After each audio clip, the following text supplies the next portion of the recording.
ঈদের ছুটি শেষে কর্মস্থলে যোগ দিতে আজও ঢাকা ফিরছেন নগরবাসী।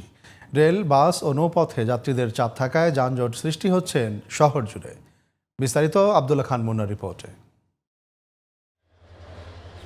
রোববার সকাল থেকেই রাজধানীর রেল স্টেশন, বাস ও লঞ্চ টার্মিনালে ছিল ঈদ কাটিয়ে রাজধানী ফেরা মানুষের স্রোত। নির্ধারিত সময়ে ঢাকা ফিরতে পেরে খুশি সবাই। অন্যবারের তুলনায় আবার অনেকটাই ভালো।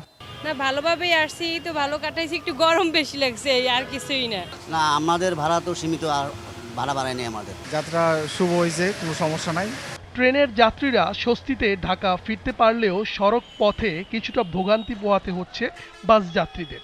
স্পিকিং লাইন আর হলো টুঙ্গিপাড়া আর হলো একটা গাড়ি সামনাসামনি মুখোমুখি অর্ধেক নাই।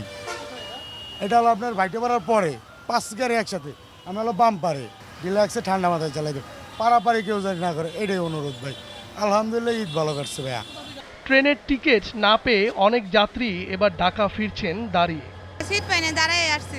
এখন একটু বেশি টিকিট ক্রাইসিস, টিকিট পাওয়া যায় না। ভালো করে সিটে উঠতে পারিনি, আমাদের সিট এখানে, আমরা আর জায়গায় দাঁড়াচ্ছিলাম। হ্যাঁ, ভোগান্তি কি ভাই, মানুষ লেগে তোমাকে দাঁড়ান যায় না, একদম অনেক কষ্ট হয়েছে ভাই, প্রচুর জাম।